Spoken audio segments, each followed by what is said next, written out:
Does racism win votes? Could New York City go full commie? And left-wingers attack the good guys. This is The Loaded Mic, and I'm Dan Was.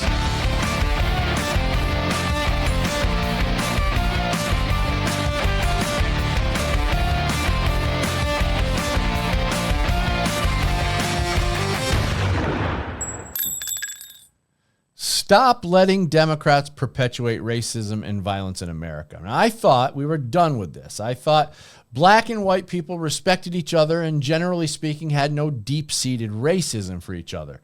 I was right, but Democrats decided that they needed that racism for political purposes, so they drummed it up again. They turned every incident that they could into a racial argument. Oppression and equity were the two main tools used to convince black people that they're still being discriminated against. The truth is, they're not. As a matter of fact, many entitlements and special treatment was afforded to blacks. For the most part, white Americans didn't mind. But what's happened is white people are now being demonized, and it's all because Democrats didn't get the race wars that they wanted from simply giving preferential treatment to blacks. So they needed more to fuel the flames. They needed to create more hatred toward white people, and they needed white people to finally say enough is enough. What happens when you demonize a group of people who've done nothing wrong? The answer is those people start to become angry. And Democrats have fueled those flames as well by creating fake racial hate crimes. And the idea here with things like the George Floyd incident, the Jussie Smollett racism hoax, and many other instances was to fabricate racism where it didn't exist.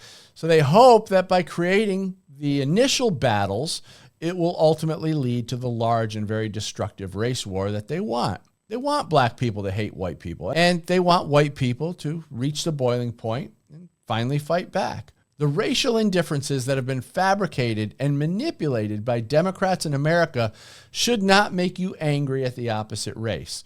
Recognizing the heinous behavior of these left-wingers should cause black and whites to unite against the race hustlers. Now, black people are not the enemy of whites, and white people are not the enemy of blacks.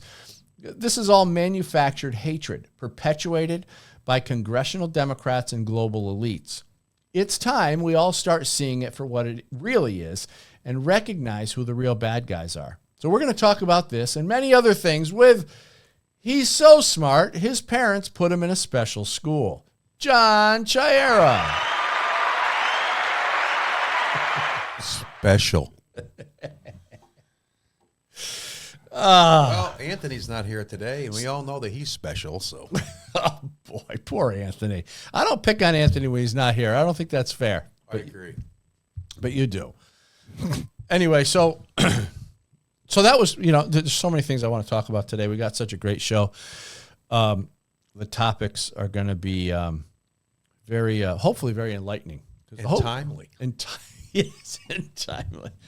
But, I've been thinking about the racial divide a lot lately because it's, every time you turn around, the racism, this, racism, that, equity, this, equality, and oppression, and all this stuff. And I'm like, I don't remember any of that stuff growing up. Never. So what are your thoughts on all that? Well, it's really sad because I think we all agree that the perspective that has come to be normal these days, since Obama, I have to say, we all hoped the first black president, he was going to be great and race relations are going to get better, and he set everything back a generation, in my opinion. He made everything worse than it was. But like you said, I don't ever remember having any of that division feeling, no confrontational stuff growing up, not from an early age. Yeah. And that was a long time ago. So I don't know why that is. It serves people, it must serve some agenda, the power agenda of the left, I think. And the whole equality thing is such a scam because I just heard a quote the other day on I think it was Jordan Peterson said inequality is essential for prosperity. You have to have inequality. You have to have better people at certain things, creating things that are better than other people would in order for us to have anything. Yeah. So the whole premise of everybody's supposed to be equal is just, it doesn't make any sense. Right. Imagine if everybody had the same amount of money. Well, it would be not much money if it would. That's what happens when you try to do that. Well, nobody would have really anything because you couldn't trade. There'd be no value Right. for anything anymore. No value exchange. That's capitalism, and people think that that's evil, you know. And if everyone was the same level of intelligence, because we need people who are going to build things. We need people who are going to start businesses. We need people. And then we also need people who aren't willing or aren't capable of doing those things so they can work and be the employees. You got to have the employers and the employees, or you don't have anything. And I just, there's no equity. It would be a very destructive thing. I think the people that have always been employees a lot of times don't understand that basic equation. You have to have both. Yeah. There's a supply and a demand within the workforce, the same as there is for products or services or anything else. So, wasn't it interesting how like schools basically train kids to become employees? right. You don't usually, schools, especially high schools, don't train people to be business owners. No. I mean, business classes are very limited, and the business classes they have are really more like accounting and things like that, Right. training people to be accountants or, financial advisors or lawyers or whatever, right. but never really teaching you the concepts of building a product or a new innovative product or service that will better help society, that you can put out into the marketplace and provide a huge value to the world. They don't teach any of that stuff. You have to learn that stuff separately. And what they do, what they don't, what the news and the media teach is that those are the things that government should be taking care of. Right. Government should own the housing. Yeah. No, New York City, government should own the supermarkets. We're going to talk about him later. Oh, jeez. But as far as the racism stuff, I really think, and it's not only in America, it's everywhere. It's over in Europe, and it's in a lot of European countries. Racism is a huge thing, and it's kind of interesting how we see it happening all over the world simultaneously. It almost shows you that there is, let's say, a global elite that is perpetuating the narrative throughout the world. Right. And this isn't necessarily just coming from American Democrats. Right. I think they're the ones pushing it here. But this racism hoax is really, I think it's to divide. I really think it's to divide. And I believe that they would love to see race wars break out. They're going to see wars. On the flip side of that, you want to be discerning of cultural differences rather than skin color differences. Right. And I think a lot of the European countries are suffering right now, and it's only going to get worse over there because they've let their culture be overturned or bypassed, and now the country doesn't even know how to function, because what do you do with millions of people who decide that they're going to come into your country and do whatever they want to do? Well, you might be talking now, I think you're talking about now a religious divide. Well, religion / cultural, if that's the cause of the culture, nowadays we don't know. Since we've talked everybody out of any kind of religious perspective in the United States, so everything is non-religious or should be, and that's the problem for everything. Okay, well, if that's the problem, let's look around the world and see where the problems are coming up. You know what I mean? Why are they coming up? Yeah. What are we not paying attention to? What are we not dealing with in a responsible way from a national perspective in all these, Great Britain, they're a mess over there. What are they going to do? They're going to be screwed unless they fix something. They can't just let their country be overrun. Well, yeah, I saw some people being interviewed in Germany and saying that it's total violence over there, and the country's falling apart because you don't have any structural cultural norm. Right. You got a lot of different cultures coming in from the Middle East, coming in to try to literally change the culture in some of these countries. Create their own enclaves within other countries. Yeah. Well, we see that in the United States. Of course. On a political perspective, people from California moving to Texas and then voting for Democrats. Yeah. It's like, don't bring your culture here. You left that culture because you didn't like it. You wanted to come here where the culture was more beneficial for individuals and for freedom and liberty and everything else. So don't take that away. Yeah. It's just, it's weird. So what is the reason for dividing? Like if you were to think about in America, let's say the Democrats or the global elites, obviously there's division being created between blacks and whites and, well, Mexico and, South American countries. But then you're also seeing division between gender, right. A lot of stuff, division between straight and gay. Yep. Religious and non-religious, Muslim, Christian, Muslim, Jew, all these different aspects. And I'm probably only scratching the surface. Absolutely. So if unity is what we really need to prosper, what is the opposite? The opposite would probably be division, all sorts of division. So why do they insist on creating division? And pretend that they're not, of course. Well, somebody's got to be generating some kind of power or control from that, or they wouldn't be doing it, right? I mean, I think that the left in this country looks at that as if we're making things better for the people that we claim to care about today. The weekly signaling, virtue signaling thing that goes on, it changes depending on, because a lot of things have changed. I mean, things that we were hearing about 6 months ago, we're not hearing about anymore. What happened to those things? They just go away? No, they're not important to people. They don't care about that, It's funny how it's crazy. Yeah. It's just, but it reeks of a scam. If you just look at it without getting involved in it emotionally or intellectually or politically or culturally, if you just look at the actions that are taken by so much of the left and the media, it just looks like a scam. They're putting stuff over on you. They're telling you stuff to get you, all riled up, and the best way to do that is to have an enemy coming. So they pick the enemy of the week. This is the enemy. This is the enemy. Now it's the Trump administration because there was a flood in Texas. All right, I'll hold that thought 1 second. I want you to elaborate on that. Let me get to one of our sponsors real quick. You want to know who's fighting for your gun rights?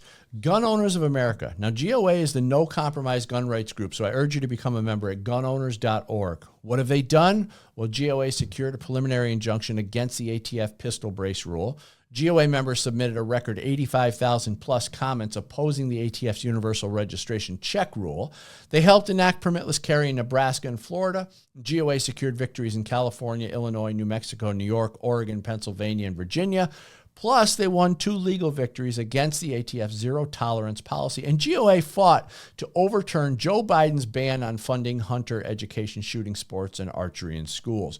So with the constant attacks on our Second Amendment, we often ask ourselves, well, what can I do about it? Well, this is what you can do. You can become a member at gunowners.org and help us save the Second Amendment. Now, John, you were talking about what? What am I talking about? I don't know. See, we forgot. So Yeah. The power struggle. Well, again, it's if you view the world as a power hierarchy, which a lot of the whatever you want to call the left intellectuals are pursuing these days, then you always need adversaries, enemies, conflict.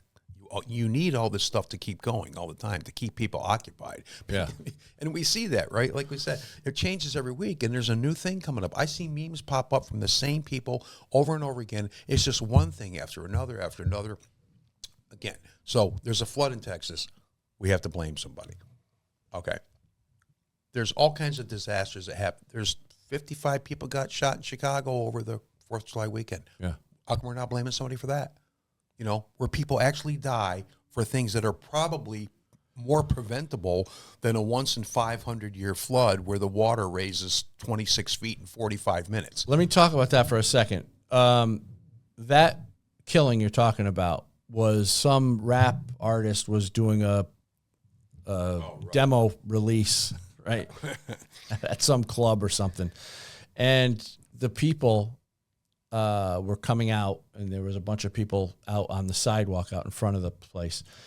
And as far as I can tell, it was a drive-by. Right. So what you got is like ABC came out and did a thing, and I'm doing a thing for Gun Owners of America or Gun Owners Foundation on this. They came out, and of course they blamed the gun. You know, they didn't blame the killer, the gang member, whoever it was that did it. And then you get guys like Flava Flav, right? Flavor Flav. Was it Flava Flav or is it Flavor Flav? He's from here. He's got kids. And he says you are so white. It's what is it? Flava Flav. The guy that wears the clock, right? Right. He's from Albany. He's got kids in Albany. Well, anyway, he comes out and he says we need a gun ban. Ugh. Basically, a massive gun ban, except for the cops, of course. He says the cops. But what's interesting about this particular thing, and I'm going to elaborate on this for GOF, but he was arrested for illegal gun possession. Imagine that. So now he's advocating for more of the gun laws that he broke. That he ignored. That he completely ignored. And another note on this topic with that particular killing in Chicago. Chicago is probably the most gun-restricted city in America. Absolutely. What gun laws that weren't already in place would prevent that from happening? Oh, but they used to say, that's because the states surrounding Illinois, they have weak gun laws. Oh, and the guns right. That's the guns excuse. are brought in across state lines, and you know what that means. That makes everything twice as bad as it would be otherwise. Well, then why aren't the people in those surrounding states killing each other? If that's where the guns are coming from. That's the problem, So right? what are some of the states surrounding Illinois? I don't know. Danny? What do we got? Ohio, Iowa, Michigan? He says he's got to open up a map. You don't have a map on the wall in there? Come on, Dan. Isn't Michigan? Yeah, Michigan's right there, right? So you got yeah, okay. Well, anyway, the surrounding states. We torture Danny in the studio. Indiana, Wisconsin. What are some of the other ones? Iowa, Missouri, Well, Kentucky. see, the guns are probably all coming from Kentucky. You know how those Southerners are, you know. Well, so what they're saying is that is because those guns, that your argument there, the guns are coming in from other states because other states have weaker gun laws. Well, then why aren't people in those other states doing the same thing with the gun? They try to blame it on the gun law so they can push for more gun restrictions. This is a people thing. It's a cultural thing. I agree. The gang culture is rampant in Chicago, and they use that every chance they get to push for more gun laws, national gun laws. It's such a shame. Just never do anything. Maybe all those other states have, midnight basketball programs and stuff, That's what you need. So those There gang should members, be something. I mean, that would be shoot some hoops or shoot some friends. What Right. do you do? shoot some. Nice equivalency, huh? Talk about intellectually idiot. People are stupid. I hate to say that, but It is. I forget where we were on that. How we got off. shootings, drive-bys, blaming the guns. Anyway, we got on that topic from something else, but the original concept was, racism in America being perpetuated and created for the purpose of, you say, power through political power, Political right? power, right? Yeah. Yeah, I agree. I agree with you. I think it's to divide the people, because when the people are united, if we all came together and said, and did what our founders did and said, okay, we're in charge, you work for us, you're going to do what we want. We're going to create this whole constitution. We're going to create, then eventually they came out with the Bill of Rights, and we're going to create all these documents that put you, the government, the people we put into government, keeps you in line. It keeps you under control. We control. The people control the government. It's not like that anymore. No. Government has gotten so damn big, and the people have become so divided and confused and diluted and distorted that we're having a problem coming together and uniting and reminding our government who they work for. Is that fair? It's hard for us to. I agree. It's hard for us to be united if we observably have such radically different viewpoints on basic things. I mean, I suppose we're going to talk about the New York City mayoral race sooner or later, and you want government-owned supermarkets. His views go against public housing to take over all the buildings in New York City. So yeah, how often does public housing ever work out? All right, you want to go to him now? We'll skip ahead. We'll go to him. There's an article here. Danny's in there laughing. I don't even know what he's laughing about. Oh. The horrible reasons the teachers union just endorsed Zohran Mamdani, whatever his name. I don't even care if I pronounce his name right. This is from the New York Post. It's easy to see why the United Federation of Teachers just threw its support behind Zohran Mamdani. He's already said he wants to end mayoral control of the public schools, which translates to putting the city's teachers union in charge. Oh, that would be good. Cool. Per his platform, Mamdani supports an end to mayoral control as we know it in favor of something it calls co-governance. He's elsewhere vowed to give more say to educators and parents. Let's be clear here. Before mayoral control, no one could hold anyone in particular to account for the public schools, as ever-changing political alliances determined who controlled the city board of elections. Unions exist solely to serve their members' interests. However much they pretend otherwise, that's why COVID fears kept U.S. schools closed the longest in areas with most powerful teacher unions. That Mamdani would give up power over the Department of Education's $40 billion a year budget makes sense only if he also wants to avoid responsibility for the system's 900,000 students. And that's a good point because they're failing. These kids aren't learning anything. Of course, the Democratic Socialist firebrand himself attended expensive private schools until he tested well enough to win entry to elite Bronx science. He has no clue what non-privileged parents seek from the system. And it goes on, even it says the state's teachers unions set the agenda, and SED routinely waters down educational standards where it can eliminate them. The goal is always more spending on schools and fewer demands on teachers. Nothing about improving outcomes for the kids. Right. So there's the point. But not only that, government-owned grocery stores, government housing, literally taking money from what he called whiter neighborhoods and giving it to poorer neighborhoods. That always works. Go ahead. I'm just saying it. We've seen this over and over and over and over and over again, and we know that it never works. And and it's all comes under the argument of, well, nobody's done it right before. Yeah. We haven't done it all the way. We really need to give it everything. I mean, I hear people talking about, the whole school voucher thing and how they don't want kids to have choice. And if you give certain kids choice, then you're going to hurt the public system. And I'm like, the public system sucks. It's failed across the country. Why are we supporting something that's failed? It's because they only care about intentions. They don't care about outcomes.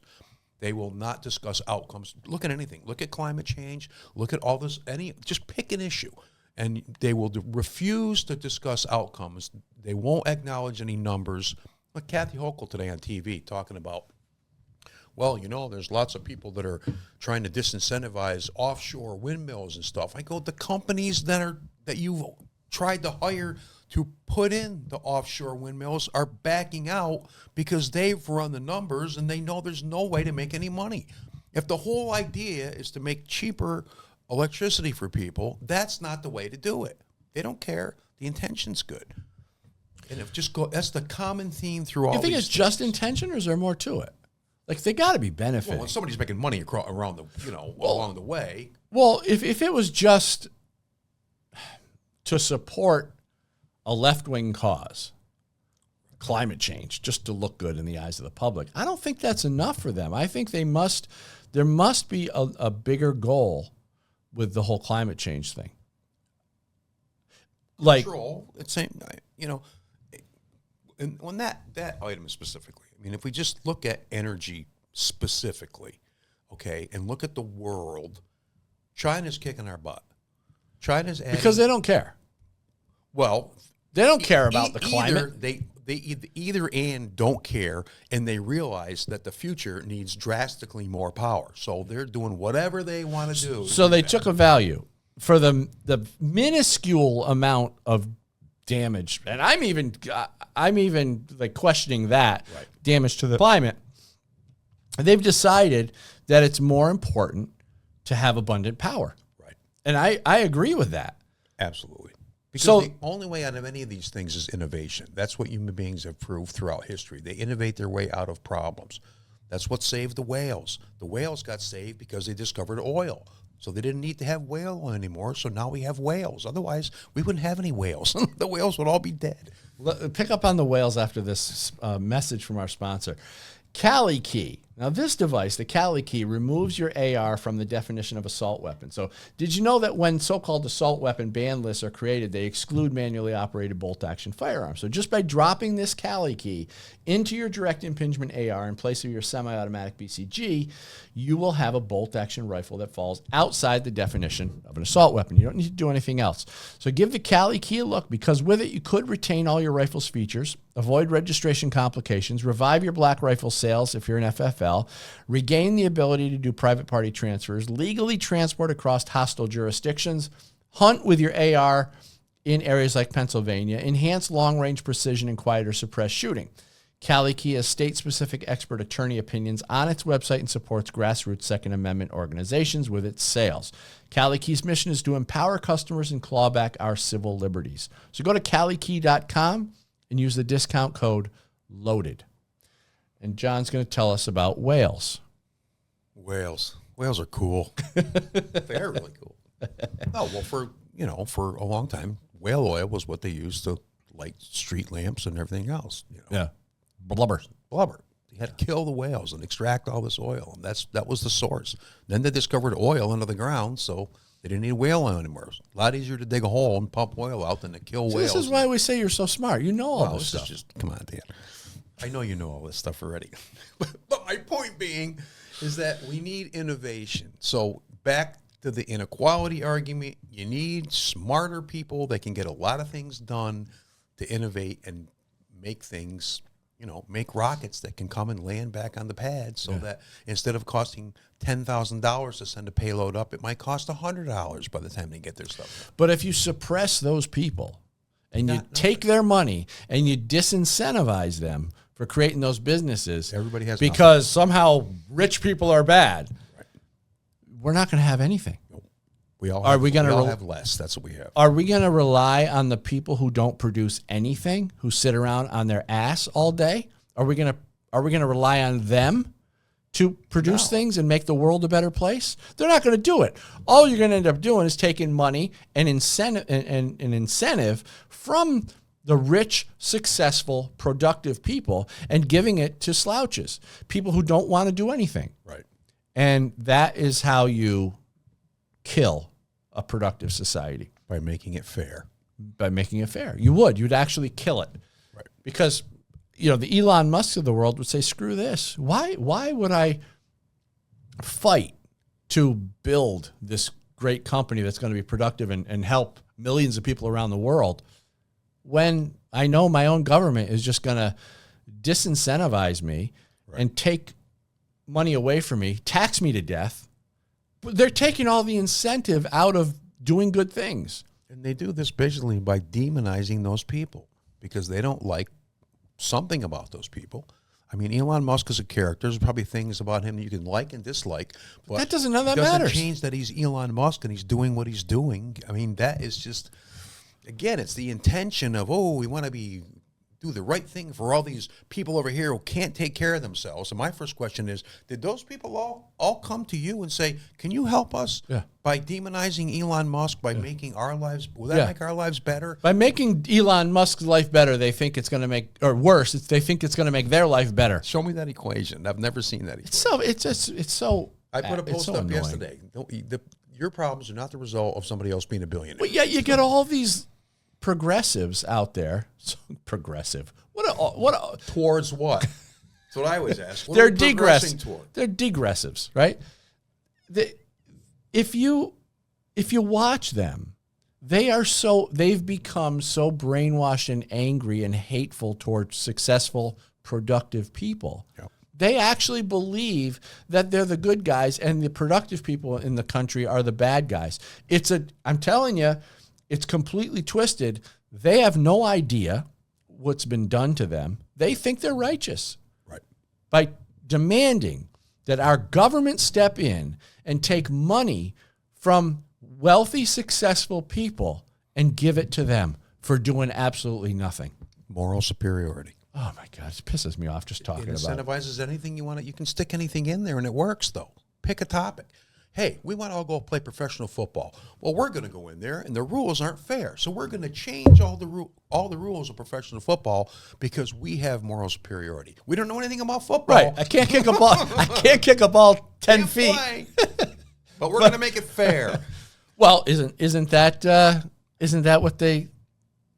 what they're kind of doing in sports, you know, or people are fixing that, or in the military, you know, women want to go in the military, and so they have to reduce the standards, and same with DEI with people getting accepted into colleges. It's all the same equation run over and over and over and over again based on a false premise. This is always the problem. Did you ever examine what you're doing? What is it supposed to do, and how do we measure that so we can manage it and make it work out the way it's supposed to? They never go that. All they care about is the intention. There's power. The wrong people have it, and we need to do whatever we can do to change that and make it fair for everybody so we're all equal. But the problem is the only reason the so-called wrong people have it, it's really the other people have it, and they don't. But the whole reason for that is because they didn't apply themselves in the first place to achieve. You know, learn how to use the system. Don't tear the system. Anybody can tear the system down. Anybody can claim to be in a position where they're against the system, whether they have any power. I have friends every day. It's not even a system. It's the natural order of things. Just go out there and do your thing and get better at it. You know what I mean? Sorry to interrupt. Go ahead. No, you're right. But it's all the same thing. It's all the same wrong premise that people keep looking to as how should things be? Well, first of all, you don't know how things should be because you haven't done any of these things that have happened in the past that have caused things to be where they are now, usually based on capitalism.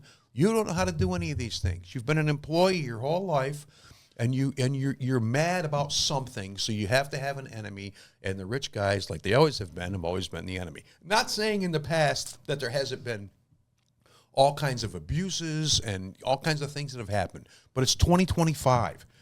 If you think that we haven't made progress in the last 150 years, I don't know what to tell you about that. And the irony of it all is that if it wasn't for the rich guys, they would have nothing. Nothing. They wouldn't have a car to drive. They wouldn't have cell phones. Right. They wouldn't have airplanes. They wouldn't have anything. Computers, nothing. But yet, Democrats capitalize on this division and use it and perpetuate more of it. And the big thing is, and I haven't listened to it yet, but Scott Adams was on Jordan Peterson, the podcast just came out today. How's he doing, by the way? Is this healthy? Well, he's taking hormone blockers, and it's costing him $1,400 a month for the medication. God. Probably about $10,000 a month it costs for the hormone blockers without insurance. But he's better. He's doing better. He's not in pain anyway. But he said that one of the big things in their talk was that Peterson was saying that the cause of all these, one of the basic causes of all these things is just basic envy. People look at other people and say, they have more than me, it's got to be their fault.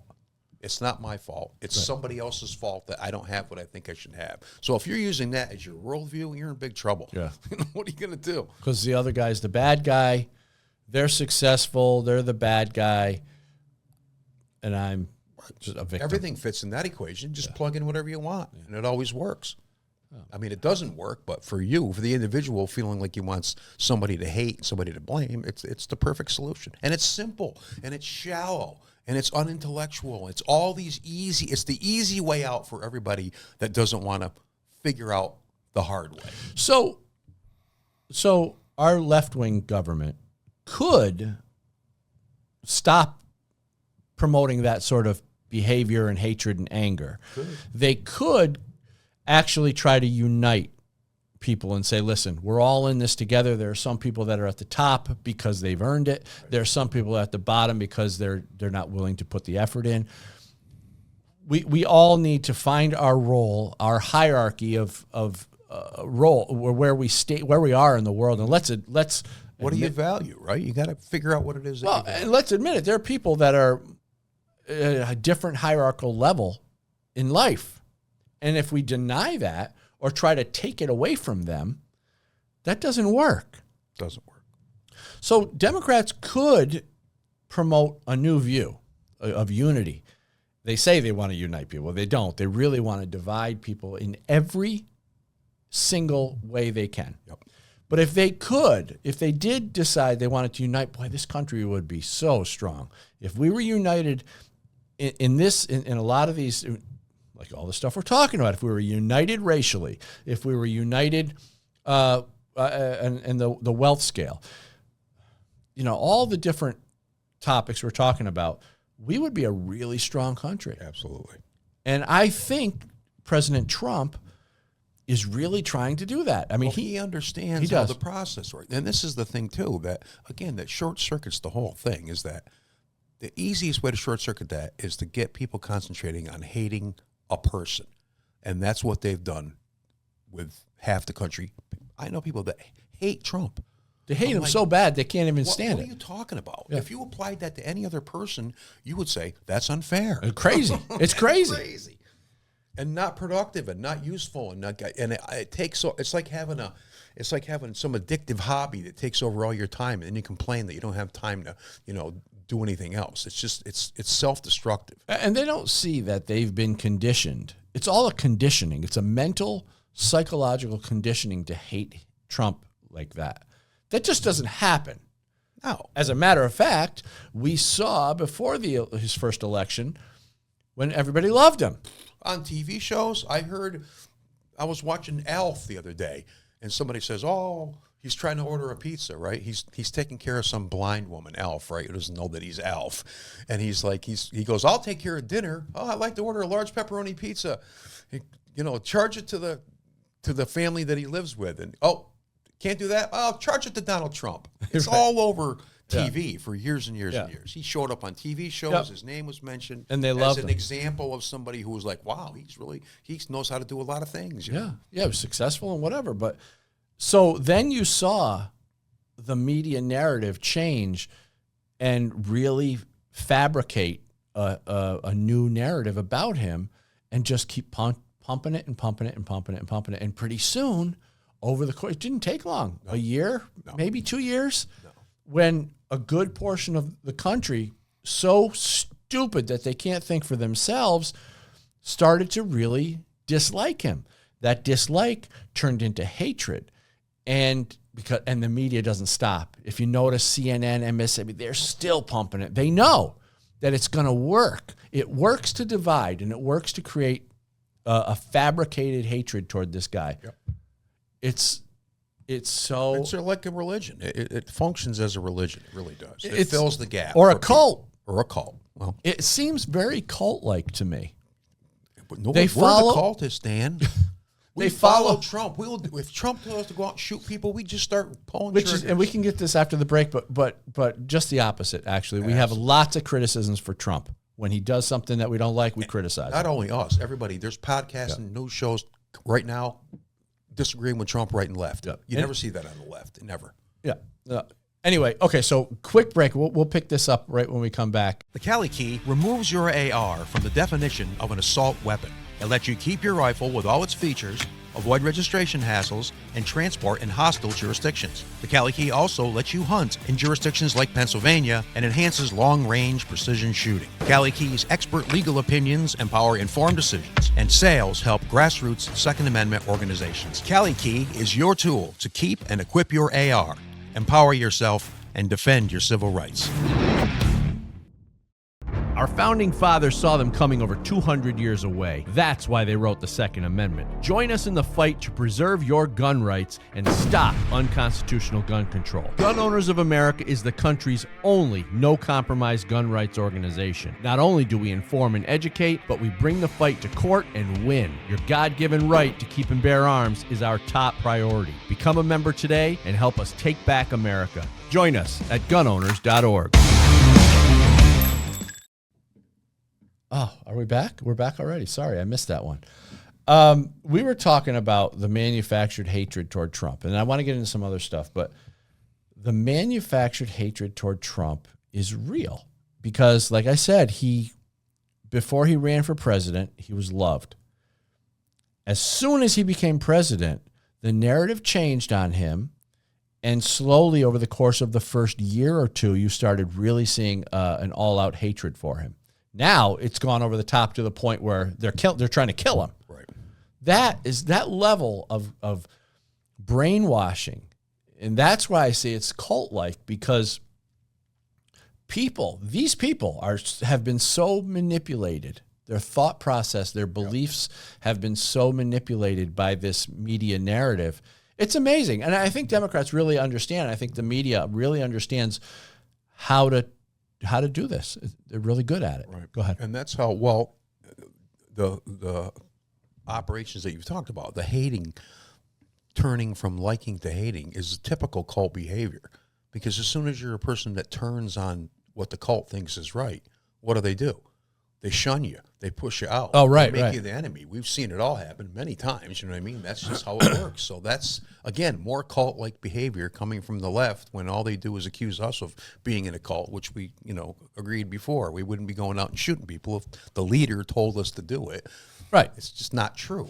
Well, I mean, you can talk, gun owners have not been happy with President Trump through this whole thing. Right. Not that we're not happy, but there have been things that we're not happy about, some of his decisions. We don't like the fact that he didn't push for the removing suppressors, short barrel shotguns, and short barrel rifles from the NFA by putting that back into the big beautiful bill. We're not happy about that. That didn't happen for us, and so we criticize him for it, and we hope that he does what he can to fix it.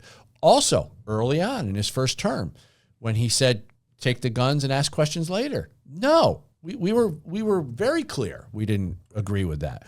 So this notion that the left tries to perpetuate, that we follow and do whatever President Trump says, is completely false. We don't do it. I agree. I guess that could be the good thing about conservatives. It could also be the difficult thing, is because we do have our own thought, and they say, getting conservatives all on the same page is like herding cats. Well, it makes it harder to maintain, your loyalty on everybody's part, because people have differing opinions about stuff, and they express them. Yeah. Like I say, if you go on a podcast in the last couple of weeks, there's people that are all over the map on this stuff. Yeah.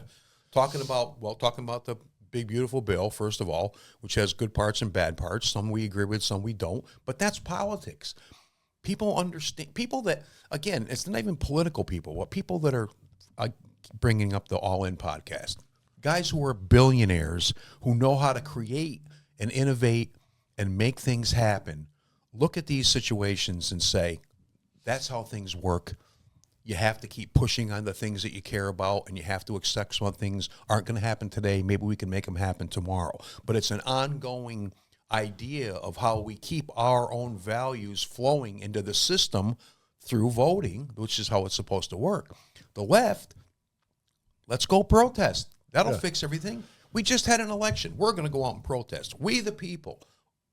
Well, okay, you're those people, but you lost. So the election is supposed to give us at least some kind of forward motion in a way that we can all somewhat agree on. And again, we're not going to agree on everything, but those discussions, you can't even have them with most people on the left because they just hate Trump. That's all they know. It's Trump, we hate it, it's bad, automatically. And it really is because of the brainwashing that's been perpetrated on them. I watch, if you watch the left-wing news, CNN, MSNBC, ABC, all those. You do every night, I know, don't you? I check in. I do check in. You have to, because you have to understand what's happening to them over there and what their next thing is. And, it's a lot of it's subtle. It's, well, Trump's doing it again, like implying that this guy is doing nothing but bad things. Right. And people say, oh, geez, here, Trump's at it again. So they believe that, and it just kind of gets in your psyche, right, in your mind. Well, a big way we can see that happening is with the whole ICE situation. Oh, they're out there going to Home Depots and pulling people off the street and blah, blah, blah, blah, blah. And I'm like, okay, does that make sense? It doesn't make sense to me. First of all, if you're going to go after something that massive, you're going to have stuff that's going to slip through the cracks just by design. There's no way, obviously, if that's not the case, then again, back to why are people getting shot in Chicago every week? Slips through the cracks. Stuff like that happens. We have a flood in Texas. Slips through the cracks. You can't anticipate everything.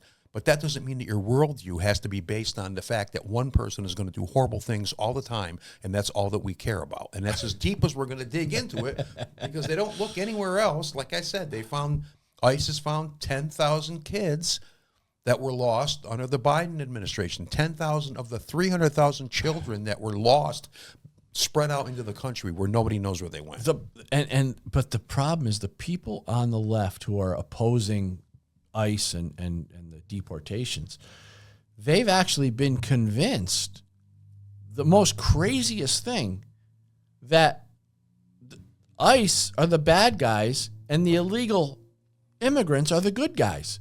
They've been completely convinced of this illusion. Yeah. Take the good, make them bad, and take the bad and make them good. And these people, these left-wingers, these liberal progressives fall right in line, almost like a script. Yep. Well, they're convinced because they've been convinced that the intentions are what matter. And if you make out that person has bad intentions, that's all you have to do. They're over the first hurdle. That's all they need is that. Well, they want to hurt Mexicans. They want to hurt brown-skinned people. They want to hurt. They want to rip families apart. They want to put people in cages in alligator Alcatraz down there. They're putting people in concentration camps. Okay. That's another thing. Can we tear that apart and see how many stupid ideas are in that one big, long statement that I just made? Well, this whole brown skin thing. What the hell are they even talking about? They've literally, in their own words, turned good people into a skin color. They've categorized all different nationalities. Yep. And they've turned them all into one easy group that they can use to their political benefit. Right. Brown people. What the hell is that? The shallowest identifier possible. Exactly. That's all they need. That's is a good point. One little thing. Oh, you're brown skin. Oh, these guys over here, these guys hate you because you're color your skin. Really? It's so stupid. Go to some other countries and see how that works. But they don't even understand what happened to them. They don't even get it. They don't understand. We can see it from the outside. We're going, you people have really been manipulated. They're racist. That's exactly what they are. They racist. Are racist, and they're looking at us going, because you care about outcomes and what happens to all these different people, then you're racist, because that means you're against these brown-skinned people. Really? Put that on the whiteboard. Show me how that works, because I don't get it. I missed that. They love the idea of calling people brown skin, yet they didn't like the idea of the Washington Redskins name. What's the difference? Well, they had to, or heaven forbid you're Asian. Oh my God, they don't even know how to categorize those people. Yeah. You know? They can't call them. Keep them out of Harvard. Right. We don't want them going to school because they're taking up too many places in school. Well, they're smart. I don't know what to tell you. They worked hard. They're smart. Why shouldn't they be rewarded? Back to our whole thing. You got to have people that are better than other people at something. Otherwise, you wouldn't have anything. But then there is a minority group that they feel comfortable humiliating, insulting, attacking. You and me? No, Jewish people. Jewish people, right. Oh, heaven forbid. So somehow they've categorized all these so-called brown people, and they have to protect them, yet divide them up when necessary. Right. To use them for political purposes. In other words, Mexicans over here will use you when we need you. Black people will use you for this. Democrats do this all the time. But the one group of people who happen to be our allies, who happen to be closest to us religiously when it comes to the founding of our country, Christianity, they are as close to Christianity as any religion. Right. And they demonize them. Why? How did they become the bad guys in the eyes of the Democrats? Well, because they're killing Arabs and stuff. They're just wiping people out. They're killing there's a lot of stuff we don't know about what's going on in the world. Obviously, the religious disputes for any kind thousands of years. Even stuff like the Epstein list and stuff. Oh, blah, blah, blah, blah. You think there's a list somewhere written on a piece of paper where you're going to hand it out? Like, might there be people in there that for some reason could have their lives ruined if we actually found out I think that's anything about them that would be out of context? And you know how the media is. They're going to run with that. Well, there's something, right. There's something like that going on there. You know what I mean? I get it. But that's, again, if you're any kind of a person who understands how things work, you realize that it's not all cut and dried. The only way it can be cut and dried if you're basing everything on hatred of a person. Then everything's cut and dried. Whatever he's doing is bad. We don't have to worry about anything else. Just vote him out. Get rid of him. He's been in there 6 months. And did you see Skermanish or whatever his name is on CNN? He did like a 6-minute thing on all the accomplishments that Trump's had in his first 5 months. 6 minutes. Going on and on and on and on and on. And I'm like, boy. And on CNN. Oh, wow. People don't see that. They just ignore it. No, it doesn't mean anything. That's what I mean. It's like... Again, the outcomes don't matter, and that's the frustrating part. I mean, you have a business, you run stuff, you need to have certain outcomes happen. Otherwise, it's not worth you doing what you're doing. Right. Well, that's because you look at that. You measure and you manage and you do what you have to do. I can spend this much money and go do this work. Does that make sense? Let's run the numbers, blah, blah, blah. If not, you have to figure out another way to do it. And I think like in New York State, like where we are, I think if there comes any more financial burdens from the state government, I think at a certain point where, a lot of businesses are close to it where they just can't operate anymore because you can only charge so much. The marketplace will only allow a certain threshold of pricing. But anyway, I wanted to get back to one thing we were talking about with respect to the attacks on ICE and the anger that's coming from the political left and how they are willing to now, like we talk about the Trump anger, how it reached its pinnacle where they're starting to attempt to kill him. Well, now they're actually trying to kill ICE agents. And everyone's pretty aware of this, but here in the New York Post, there's an article, 10 people charged for organized attack on ICE agents. People are probably familiar with this story now. Against a cop after military-style ambush. 10 members of an armed mob accused of attacking an ICE detention center on July 4th have been charged by the Department of Justice with attempted murder. Do we have a picture of these 10? I think it's number 3. There it is. The assailants allegedly wore military-style gear, including tactical vests, and launched fireworks at the Prairie Land Detention Center near Dallas before spraying bullets at a local cop and unarmed federal agents, according to a criminal complaint filed Monday. So now, I don't know, but it looks like a few of these people. 6 of them are women, right? But if you go to, there's another picture in there where there's actually some names. Number 1, can you give me that number 1 picture? So right here, you'll see that Elizabeth Soto and Ines Soto, they're either husband and wife or brother and sister. It looks like they're related. And then you've got, the others. There's another photo. What's the other photo with some names? So anyway, so there you go. This is from Fox 4. And I guess if there's any good to come from this is that they're getting arrested, that they got arrested. But there's also a video. Can we play this video? This is a press conference from, I can't remember who it was. Anyway, play this. We're here to tell you that late at night on July 4th, Friday night at approximately 10:37 p.m. at the Prairieland ICE Detention Center in Alvarado, Texas. That's okay. 10 to 12 individuals dressed in black military-style clothing began shooting fireworks and engaging in acts of vandalism at the facility. And this was part of an organized attack. Today, my office has charged 10 individuals with 3 counts of attempted murder of a federal officer. Each of the 10 are also charged with 3 counts of discharging a firearm in relation to a crime of violence. Each of these defendants faces a mandatory prison term of 10 years and up to life in prison. An additional co-conspirator was charged with obstruction of justice and conspiracy for attempting to conceal and destroy evidence in relation to the attack, and he faces up to 10 years in prison. Let's discuss the incident. It was a planned ambush with the intent to kill ICE corrections officers. Make no mistake, this was not a so-called peaceful protest. It was indeed an ambush. The attackers used the vandalism that I described, which seemed to be designed to draw ICE personnel outside the facility, and it worked.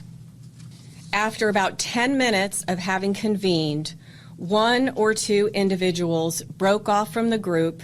They engaged in the graffiti, they damaged vehicles and a guard structure. The graffiti had such words as traitor, ice pig, other profanity. Then there was a 911 call from the facility. 2 unarmed corrections officers went outside to speak with the vandals. One of the gunmen signaled using a flashlight to the vandals. Now, the gunman was not with them. He was separate and apart. At one point, the Alvarado police officer arrived, a single police officer. An assailant who was positioned in the woods shot him in the neck area. Another assailant who was across the street, nowhere near the corrections officers, shot 20 to 30 rounds at these unarmed corrections officers. You can pull it. So legal guns? Yeah. Here's the thing. This was who I don't even know where to go with this, because you got these people who are willing to literally ruin their lives. 10 to life for these crimes. You got to be seriously brainwashed to believe that you're the good guy and they're the bad guy. To do that. Right. Willing to give up everything, basically. Who would do that? Unless you really, truly believed, like a cult member, that your mission was to do this, your mission in life. And that takes a lot of mental conditioning. And I blame the media. They should get these people on The View. Can you put that photo back up? Let's talk about Number 3. Explain what they were thinking when they were doing this. You know, tell me about what you care about. What are your values? What had to happen to these 10 people to be willing to give up their lives for this mission? I mean, that's a serious psychological. I think that they probably don't have any other purpose that they care about, right? You know, they don't care. If there's nothing to lose, why would you go out and shoot it in? But you do have something to lose. Everybody's got something to lose. We look Your at it and go, freedom. obviously, but they must be brainwashed. It's got to be. Oh, my God. Anyway, wow, show's over already. Danny's calling us out. All right. Calling us out. He says we're out. Sorry, we got to go. There's so much more I want to talk about. Next week, we'll be back with a lot more. Thanks for watching us on Rumble and YouTube and all our podcast platforms.